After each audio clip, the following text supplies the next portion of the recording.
just gone 7:37. Very good morning to you if you're just joining us. And of course, do remember your news bulletin at the top of the hour. First, we've been talking about this for quite some time, and we're going to be talking about it for quite a long time. Talking about the mindset change campaign, and this because President Dr. Mokgweetsi Masisi officially launched it yesterday at Botswana. Botswana have been urged to shift their minds in order to contribute towards the country's ambitions of transitioning into a high-income economy.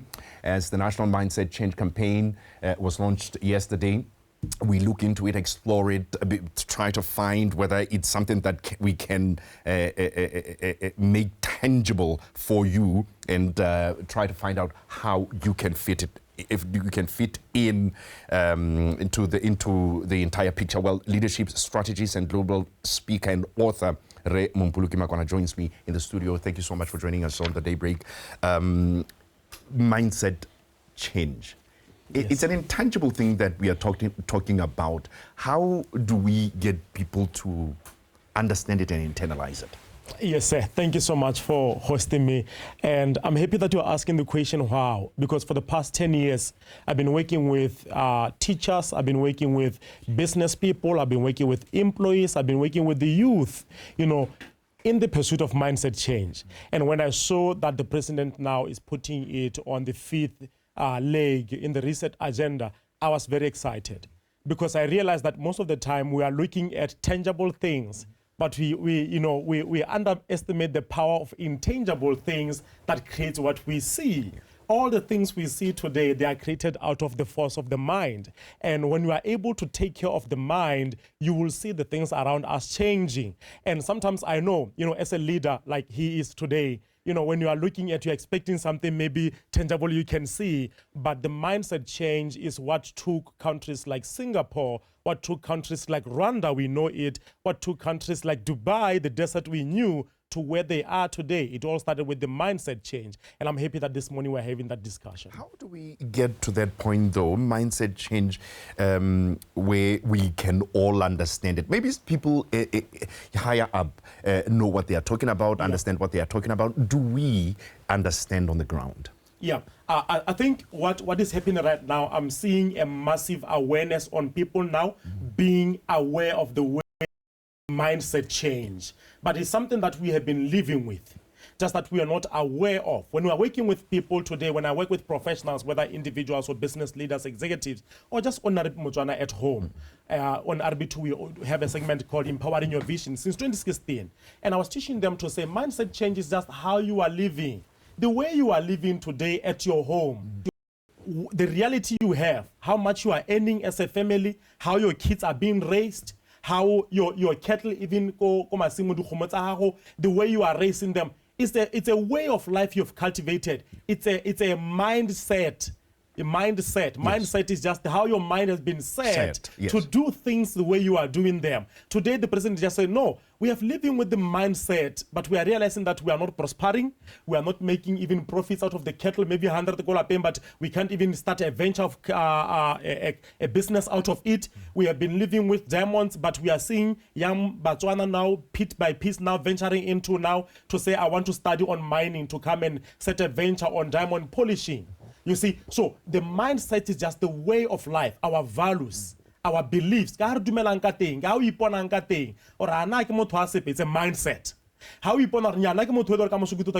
It's a mindset. Anything we say from the mind, anything we say from the internal of ourselves is just the proclamation of nothing but how we view ourselves. And that is a very important element. So when we go about, okay, how do we make people change? We start with an element that we start with mostly, which is called self-awareness. Do you know yourself? You realize that most people, they know a lot about their neighbors than they know about themselves. They know a lot about their neighbors' kids, what cars they are driving, who they are getting married to in December, but they don't know about what they want out of just this year alone, what they want to see their kids do. If you ask parents today, okay, A can give a percentage, they are clueless. So mind it starts with the element of self-awareness. Do I really know myself? Do I know what kgopisegele ke ira eng? Do I know gore ha ke le jealous ke nna yang? Do I know gore ha batho ba ntirita yana ke ira yang? And then once you are able to know all those things and you put them on the table, then we can start working on them. We can start changing what we know. We will never change what we don't know. So even as we preach mindset change, you have to know your mindset first. But what kind of mindset do I possess? There are two types of mindset. And which are?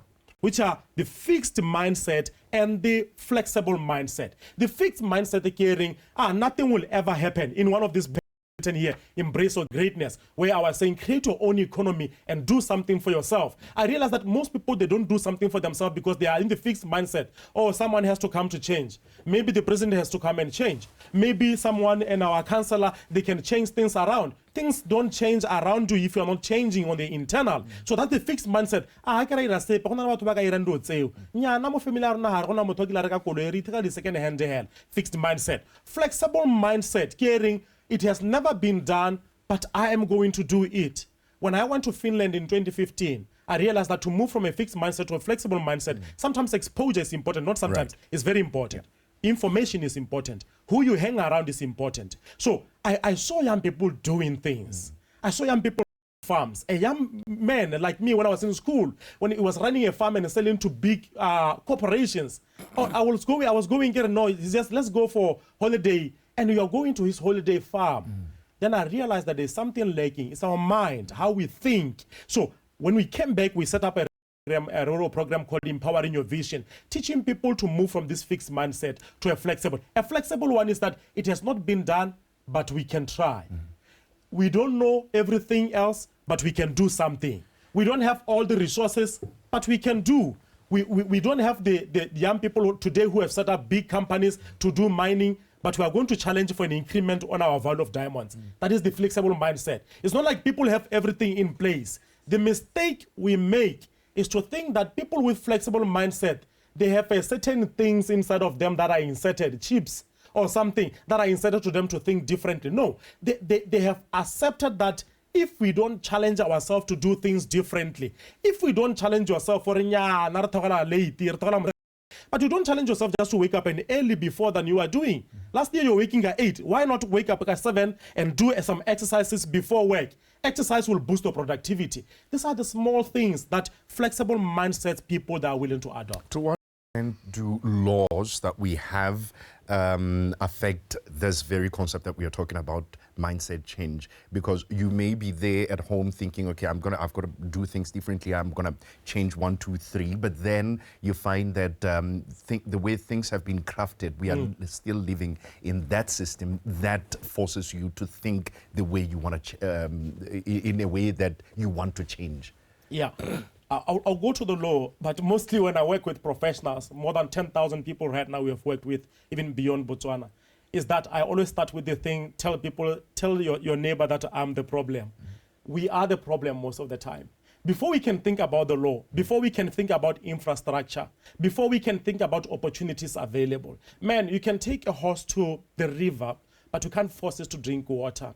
There are people who are still operating from the past, operating from the hurts that they happened in them in the past, operating from the disappointment in the past.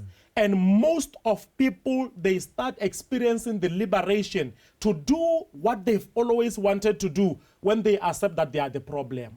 Because when you are looking on the outside as something as a problem, you will see many problems. There is a lot of things to do. In this book, again, when I moved from mindset, I talked about controlling the controllable and being able to do with what you can be able to do. Sometimes the problems we face, they are not as big as the internal issues we have. And most of the time when we are able to go and understand what is really stopping us as Botswana, what is really stopping us as the youth today, you will realize that, yes, there are some pitfalls, there are some regulations that need to change, but before even they change, please, let us see your foundation.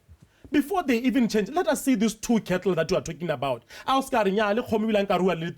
But you are saying you want to what 100, make an 100,000, but you don't have even 5. So it is the element of piece by piece. So the mindset change will move you to this component, which say moving from big changes to small changes. You don't want to see 100 already. We are not looking at 20,000 already, but we are willing to work with 1,000. we're willing to work with 200. So although there are many pitfalls, you will realize, you will attest to that. As time goes, as we evolve in this kind of thinking, that Rwanda now has adopted and they are changing, that Dubai now has adopted, they are changing. It may seem impossible, like the late President Mandela said, until it's done. You are going to see Botswana saying less and less of what is not there, but realizing that they have so much more than what they thought they didn't. Just that we never got a chance to sit down and really analyze what we possess, the resources we have, our own backyard gardening, all these structures that are there today. They are enough to move us to the aspirations we have, to the middle income economy and more. And beyond that, they are enough. Yes, there are structures we need to change. Yes, there are laws we will change. But let the law change seeing us on the motion. Let the law change seeing us doing something and implementing something with what we already have today.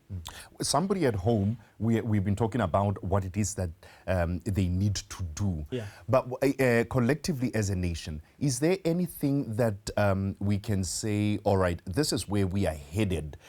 So that we have some sort of direction as to where we are going. Okay, fine, there's the Vision 2036 and things like that. But I'm at home wanting to change. How do I know that I'm changing for the better? How do I know that that's the change that the country needs from me?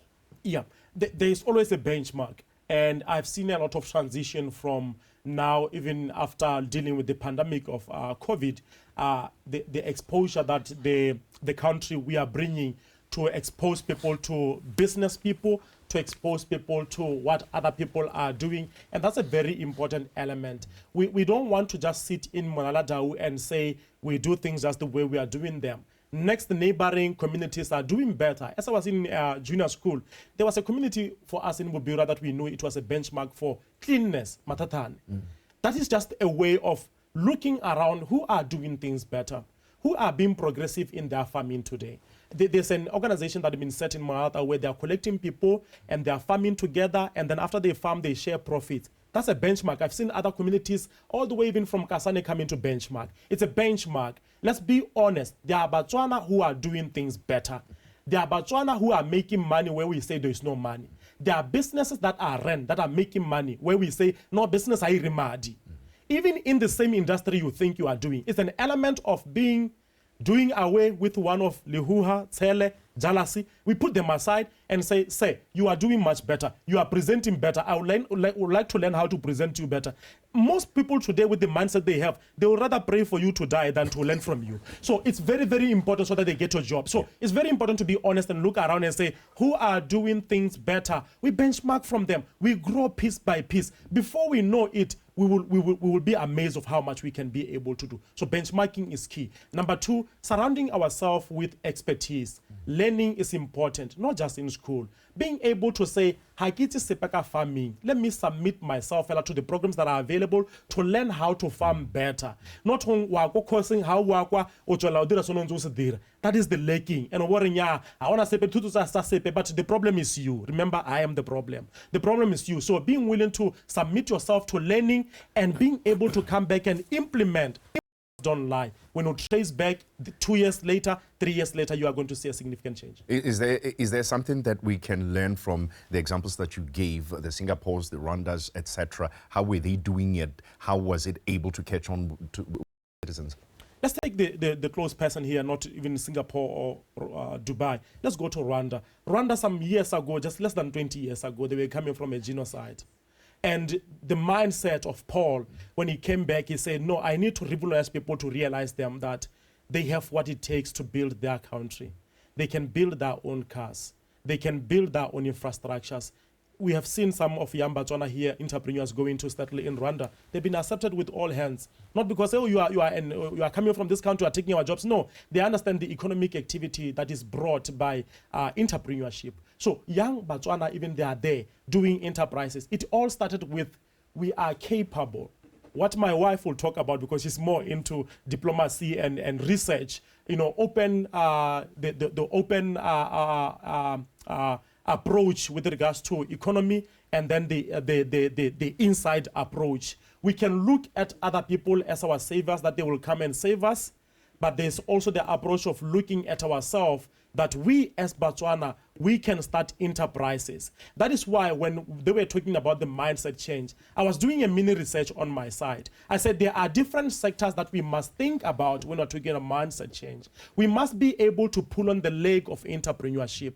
Entrepreneurs alone, we must create those programs alone for entrepreneurs looking at the mindset change and how they can do things better. And then we look at the working class. The working class, we have the corporate and the government employees. Government employees alone, there's a specific research that must be done deeper when it comes to creating high performance culture, putting frameworks that can help us to perform better and moving away from the mindset that system me down every day. And then we can move to the corporate side. In the corporate, although they are doing well, there are certain mindset that needs to be broken down. So we're not going to make an overhaul and say everyone mindset change. We must be specific on entrepreneurs. We must be specific on what? On the government employees. We must be specific on the corporate employees. And also, we must be specific on the youth. Not only the working youth. We have the youth who have never tasted work. We have those who are just doing side hustles. We have to have a program specific for them to be able to say what are the needs. And I can tell you one of the simplest things to find the reasons why people are not doing things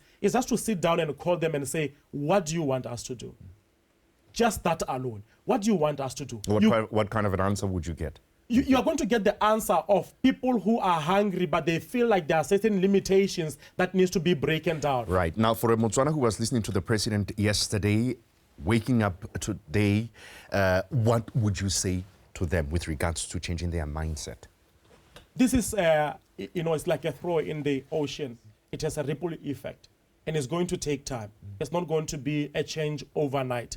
We're going to build piece by piece. And for you at home, wherever you are, you must understand that where you are, anything that you are doing is making an effect in what the president talked about. Your improvement in your backyard gardening, your improvement in your hair salon, your improvement on how you cut people, it is making a significant change. We are seeing even some barbers coming all the way from South Africa to buy franchises to have them here. We can do it too. We can export talent. We can export skill set. When we enter by the airport in Botswana, it says, welcome to Botswana, the home of brilliant minds. We are brilliant, and we have what it takes to build with what we have. Sometimes the resources you are looking for may not be there, but you have to start with what you have and look at your neighbors, look at your friends, look at your colleagues, what they are doing in Mashoro, what they are doing in Komotabane, what they are doing in Kokasane, what they are doing in Maung, and say, how can we collaborate together, to make something that really works. So it's very, very important to know, most importantly, that you own that change